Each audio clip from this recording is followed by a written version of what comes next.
Estamos de regreso en Agenda Pública, conversaciones de actualidad, y ahora nos acompaña el analista político, académico de Derechos Humanos y también decano de la Facultad de Derecho y Gobierno de la Universidad San Sebastián, Rafael Rosell.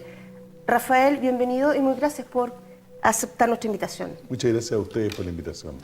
Bien, vamos a partir con las consultas, con algo que sucedió en el llamado gigante sudamericano, la octava economía del mundo. En Brasil, definitivamente en la segunda vuelta ganó el candidato de derecha, de ultraderecha, Jair Bolsonaro, con un 55% del apoyo popular. Además, en las celebraciones se vio, cuentan, uno lo ha visto en video, muchos militares en las calles. Pareciera ser que hay un florecimiento, una emergencia de posiciones que están buscando más bien el orden en las economías, en las sociedades y particularmente en Brasil. Como si la ciudadanía brasileña hubiese optado en la disyuntiva entre discriminación por distintas razones que presentaba un poco Bolsonaro, machismo y otras más, racismo, y corrupción, representada un poco por lo que había sido el gobierno del PT. La ciudadanía brasileña escogió el orden y rechazó la corrupción. ¿Qué visión tiene usted de lo que está pasando en Brasil o lo que podría llegar a pasar una vez que asuma el presidente Bolsonaro? Lo que podría llegar a pasar es una interrogante en este minuto, no sabemos cómo él va a actuar. Y yo creo que, como decimos muy bien en Chile, otra cosa es con guitarra, por lo tanto, en el momento oportuno sabremos qué es lo que va efectivamente a ocurrir, porque si pensamos que va a cumplir todas sus promesas, efectivamente estaríamos en problemas a nivel global desde el cono suramericano con los temas de derechos humanos. Y yo creo que eso no va a pasar, digamos, ¿no? Ahora, la campaña de Bolsonaro fue muy activamente promovida por los empresarios, también por grupos evangélicos cristianos y, por otra parte, el ejército. Sí. Y eso implica, por lo tanto, una sustentación ya bastante clara de quienes son partidarios de la mirada que él tiene. Pero a eso debe agregársele la mayoría del país, en que efectivamente estaban absolutamente cansados con la corrupción a la cual los había sometido el PT, el Partido de los Trabajadores, y eso es una realidad. Hay tantas cosas que a uno se pregunta, ¿no? Una de ellas es por qué 100 chilenos, tanto académicos como políticos, firman una carta pidiendo que Lula fuera dejado en libertad, digamos, para poder postular a la presidencia de la República, porque tenían mucho miedo que ganara Bolsonaro. En principio esa carta es un error gigantesco desde el punto de vista de la democracia y de los estados democráticos de derecho, porque justamente la persona a quienes ellos invocaban estaba presa por corrupción. Exacto. Y evidentemente no existía tampoco ninguna campaña detrás de eso. Hace algunos días atrás leí también que uno de los firmantes decía que esa carta estaba avalada por las Naciones Unidas, ¿no? Y eso no es efectivo. Las Naciones Unidas, después de 2 años de un trabajo que normalmente hacen cuando colocan solicitan un informe con respecto a temas de derechos humanos, sacó una declaración, pero fue 2 años después, a la presentación que se hizo cuando Lula no estaba preso. Entonces, para dejarlo claro, estábamos teniendo un candidato que estaba preso en Brasil por los tribunales de justicia, estaba preso ya condenado por segunda instancia, lo que significa que no podía participar en ninguna elección presidencial. Y esto me lleva a la reflexión también, y discúlpenme que lo haga, que creo que es importante ahora, digamos, que el tema del mérito se pierde cuando uno realiza actos que van en contra de lo que debería constituir una persona decente, ¿no? El trabajo que hizo Lula en Brasil, el primer gobierno, fue extraordinario. O sea, sacó efectivamente a 40 millones de pobres de la condición de pobreza extrema. Pero eso no avala que con posterioridad ya en el segundo gobierno él llegara a estos niveles de corrupción que dejaron a Brasil sumido en el fondo en la miseria más grande, digamos, ¿no? Y el dolor más grande para la gente. Escuchaba a un periodista brasilero que decía, bueno, yo tengo que optar, o tuve que optar por el PT, que me robó todo lo que yo tenía, y por alguien que me da miedo. Mira, la concepción, la dicotomía. Sí. O sea, por quien me roba o por quien me da miedo. Entonces, el voto, en definitiva, por Bolsonaro fue un voto de castigo al PT. Y uno de los grandes promotores de Bolsonaro, sin querer serlo, es Maduro. Porque evidentemente Maduro es la sombra que todos tenemos cuando vamos a votar. Pasó en Chile también, ¿no? Sí. Que la Chilezuela, digamos, estaba presente en esto. Y en Brasil también. Ahora, ¿por qué?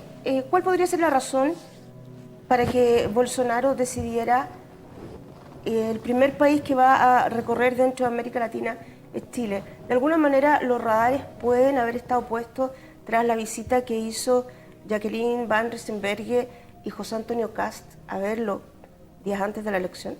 Puede ser, pero yo creo que tiene más una mirada desde el punto de vista económico. O sea, lo que ellos quieren implementar en Brasil es la misma apuesta económica que en algún momento lo hicieron los Chicago Boys en Chile. Sí. Por lo tanto, yo creo que es una señal de decir, mira, ese es el camino que queremos continuar, que es el camino que desde el punto de vista económico siguió Chile.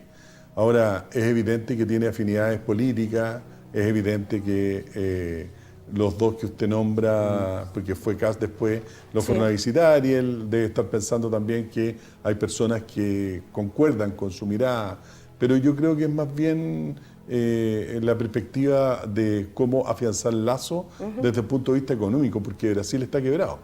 Entonces necesitan un cambio muy profundo desde el punto de vista económico. Yo creo que esa es la mirada. Para seguir ahí después, tal vez cambiarnos de tema, ¿podría llegar a suceder, cree usted, lo que suele suceder, por ejemplo, con algunos gobiernos que anuncian o hacen grandes anuncios de transformaciones? Estoy pensando en gobiernos de izquierda en la última década en América Latina, que para tomar el gobierno hacían grandes anuncios de transformaciones muy profundas y que después, estando en el gobierno, por la propia fuerza de los hechos, les costaba mucho implementar ciertas propuestas muy transformadoras e incluso eran castigados por eso. ¿Le podrá pasar algo similar a una posición de ultraderecha como la de Bolsonaro, que tiene estas visiones xenófobas, machistas, racistas, contrarias a la diversidad sexual, tan radicales, que una vez estando en el gobierno tenga que moderar un poco su programa, porque también hay que atender la visión de otros sectores? Lo que pasa es que el programa de Bolsonaro no dice nada de lo que tú me estás diciendo. Por lo tanto, no hay ningún problema con el programa. Él no va a tener que moderar nada. Si son sus palabras las que tiene que moderar. Pero en su programa lo puede llevar perfectamente adelante, porque en el programa no aparece por ninguna parte ni machismo, ni xenofobia, ni nada por el estilo, digamos, ni homofobia, nada. O sea, el programa es un programa de corte liberal, efectivamente, y es un programa donde él tiene planteado el deshacerse de los corruptos y de la corrupción.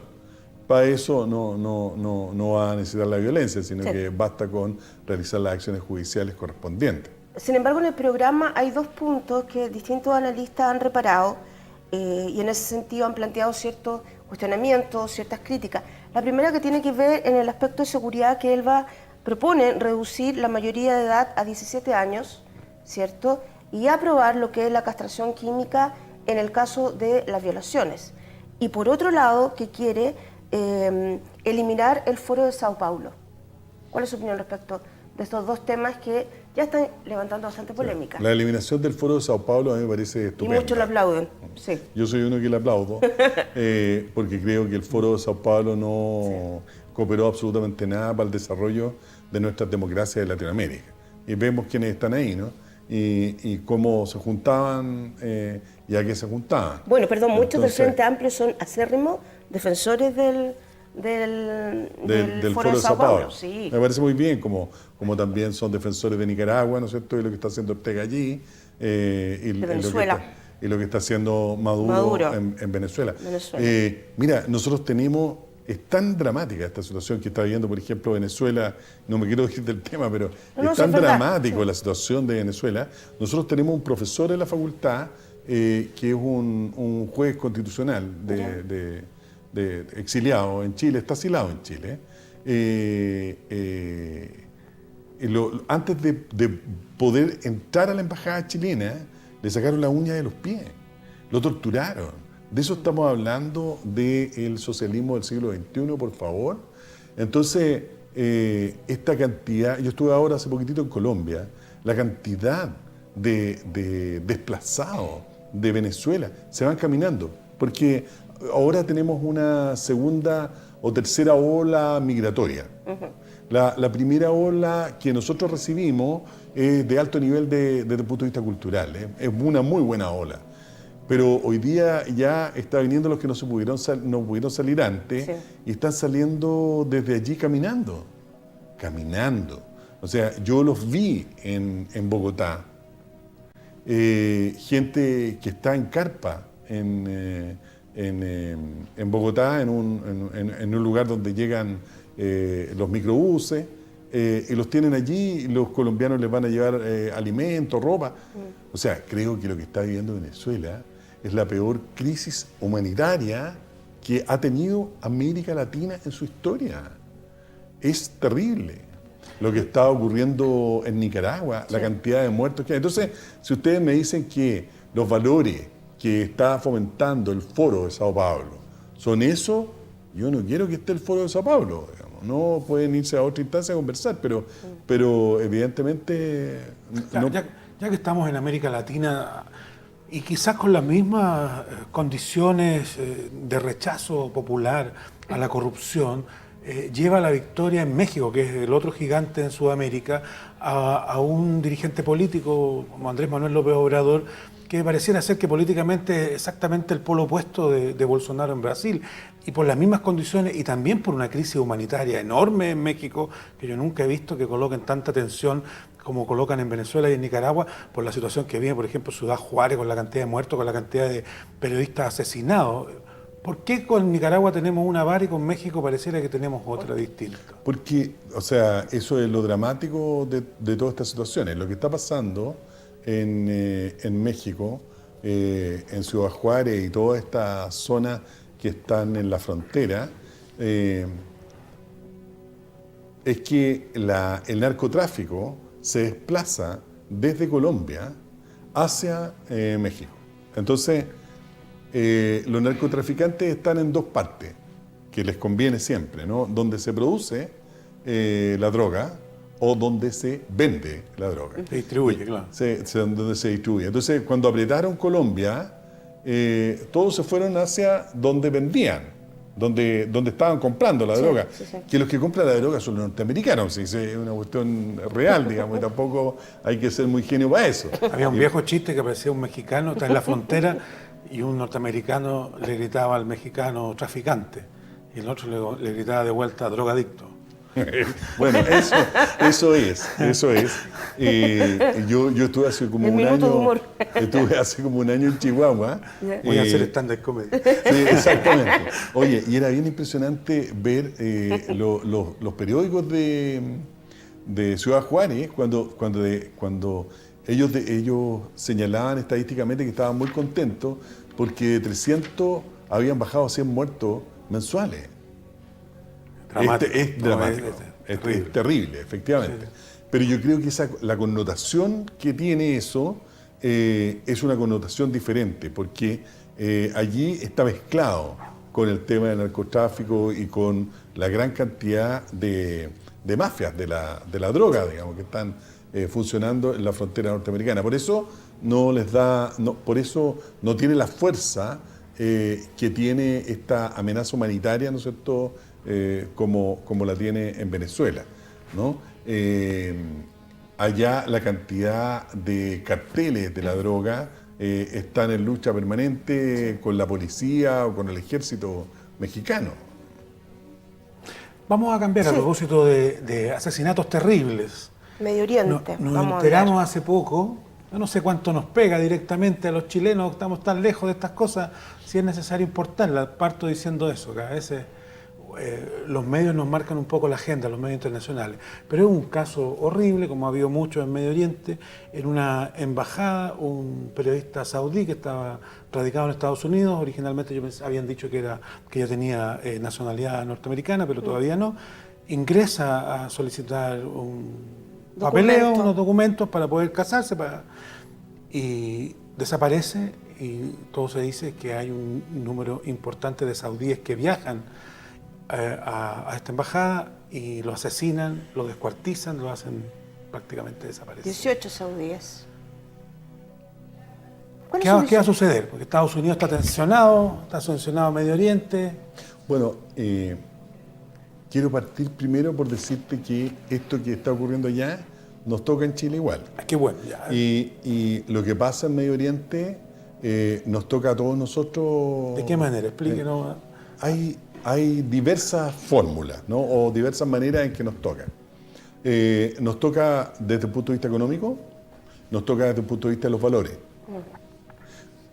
Nos toca desde el punto de vista económico porque, y es por eso mismo que Trump no se atreve a tener sanciones en contra de Arabia Saudita, porque ellos manejan el petróleo a nivel global y si nos suben el petróleo, vamos a tener problemas nosotros cuando nos subimos al auto. O sea, ¿nos choca? Sí, claro que sí. Y va a subir el pasaje y va a subir probablemente lo que estamos comprando en el almacén del barrio, porque el transporte va también a aumentar porque sube el petróleo. O sea, el mundo hoy día está hiper interconectado. A mí me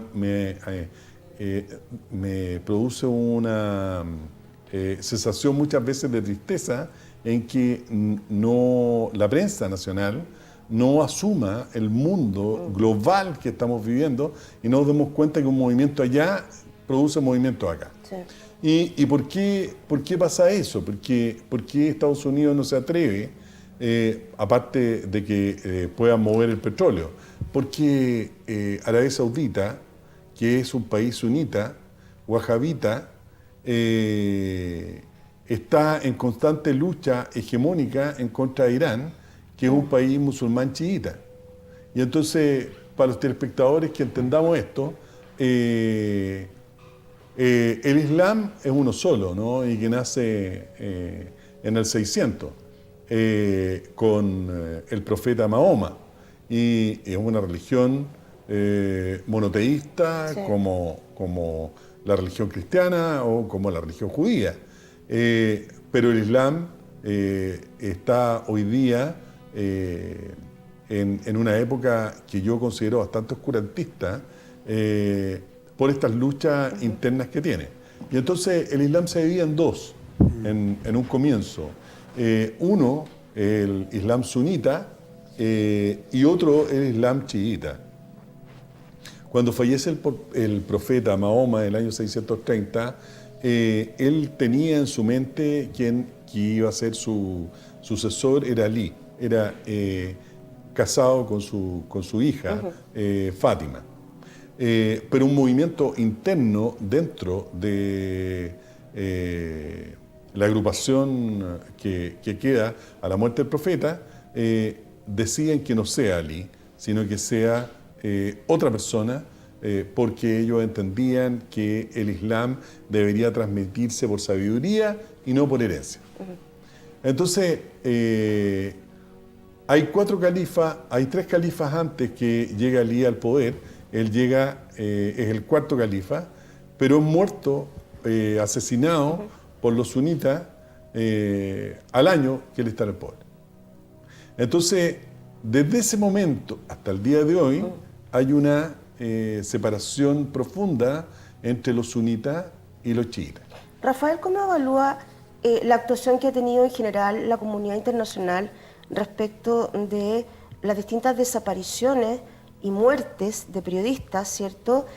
Supuestamente que han sido acribillados por el grupo yihadista Estado Islámico. ¿Se ha actuado con celeridad por parte de la comunidad internacional o más bien con lentitud y con cierta distancia frente a estos temas? Yo voy a decir algo que normalmente las personas que hablan de estos temas no se atreven a decir. El Estado Islámico está financiado por Estados Unidos, el Estado Islámico ha sido financiado por Arabia Saudita también, porque son de la misma tendencia que los árabes saudíes. Y entonces aquí podemos comprender la maldad con respecto al periodista, ¿no? Sí. Jamal Khashoggi. Exactamente. Crítico de la monarquía. Sí, pues, no por algo lo asesinaron, digamos. Crítico de la monarquía y del príncipe Salman, Sí. quien además ha entrado en Yemen produciendo muerte y destrucción a los chiitas que están allí, ¿no? Entonces, la celeridad con que ha actuado el mundo con respecto a eso es bastante lenta, porque pensamos que Arabia Saudita, o sea, que Arabia Saudita y que Estados Unidos van a defender los valores en Siria, por ejemplo. No. Y no es así, ¿no? Y por eso viene la intervención de Rusia. Pero la intervención de Rusia no solamente va a salvar a Siria, sino que la base militar más grande de Claro, Rusia está en Siria, lógico, evidentemente. Y por otro lado, cuando estamos hablando de valores, ¿no? Nosotros ya tenemos en Chile algunas personas que profesan la misma doctrina que el Estado Islámico. Yo he estado viendo en Facebook que me llega a espantar y me da miedo. Entonces, no estamos tan lejos. Sin ser musulmanes, dice usted. Siendo musulmanes. Siendo musulmanes. Ellos se han convertido al Islam. Y muchas veces los convertidos son peores que los que nacen. Son los más extremos por lo Son demás. más extremistas todavía. Sí, y los sí. tenemos acá, están viviendo con nosotros, digamos. No sé si van a ser atentados, probablemente no. Pero mira lo que pasa. Hay proyecciones que en el año 2050 la mayoría del mundo va a ser islámica. Entonces, cuando uno no se percata de esas realidades, efectivamente... Perdón que me interrumpa. Sí. ¿Y cómo se actúa frente a eso? Porque uno ve, por ejemplo, que en Francia prohibieron la burka, hubo intentos de prohibición de manifestaciones de esa cultura, y lo que sucedió fue que metieron prácticamente, o sea, fue un desafío para este mundo islámico que terminó atentando contra los franceses, los españoles, los británicos. Y me contaban a mí hace no mucho que un grupo de sirios del Islam que están en Villa Alemana han tenido mucho rechazo por la práctica de su cultura de la misma comunidad no islámica, digamos, no sé, hay chilenos de distintos credos. ¿Cómo debiera actuar la sociedad para...? Yo creo que hay un principio básico de derechos humanos que es la libertad de conciencia y la libertad religiosa. Eso es lo que tenemos que levantar con mucha fuerza. Si llega un momento a destruirse ese principio, evidentemente nuestra cultura también está en peligro. Libertad religiosa que no existe en Arabia Saudita, por ejemplo, o libertad religiosa que no existe en Irán, por ejemplo. ¿Se fijan? Entonces, el concepto de la libertad religiosa, libertad de conciencia, la antigua libertad de culto que se llamaba en nuestra Constitución, es un derecho humano básico. Y por lo tanto es lo único que nos podría salvaguardar de situaciones extremas desde un punto de vista religioso.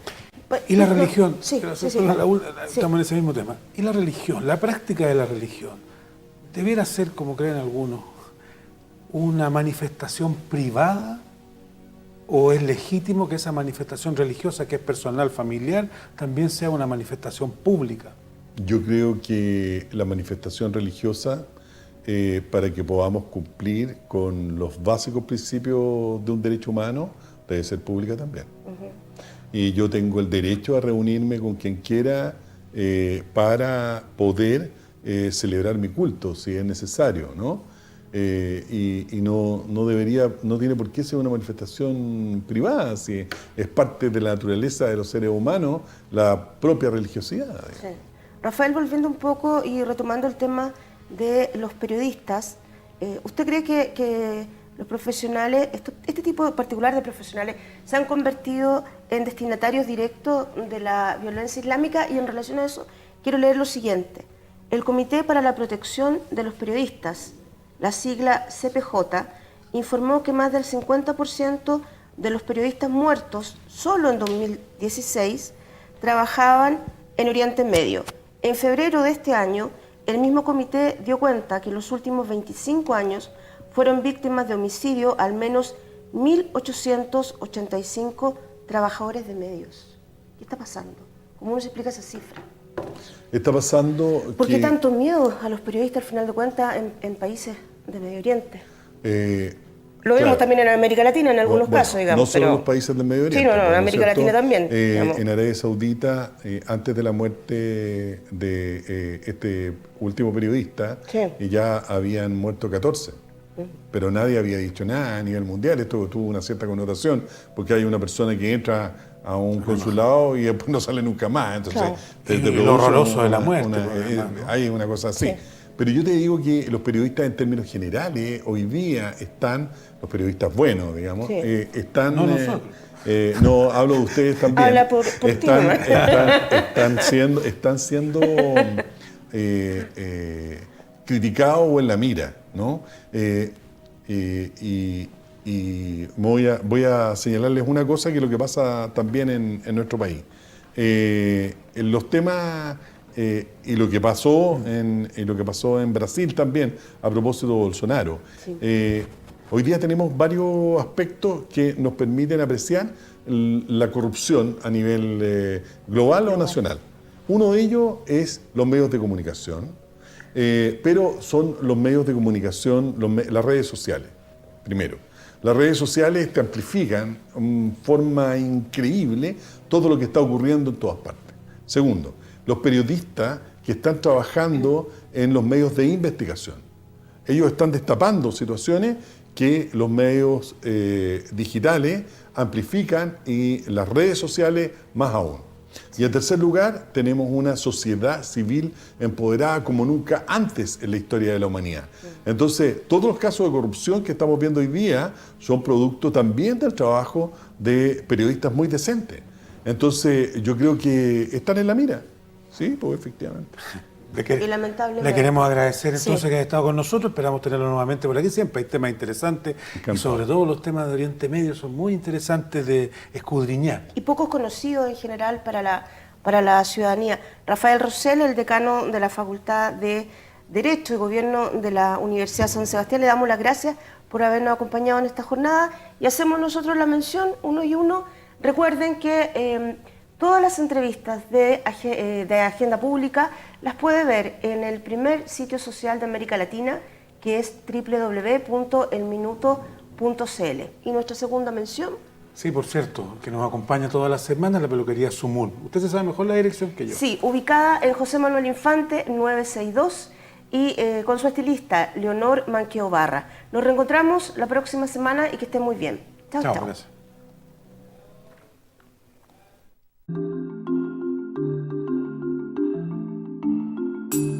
Así concluimos una nueva edición del programa Agenda Pública, conversaciones de actualidad, con la conducción de los periodistas Fernando Quilaleo y Daisy Castillo. Nos encontramos todos los domingos de 12 a 13 horas por las pantallas de TNE Televisión y la producción de Casting TV.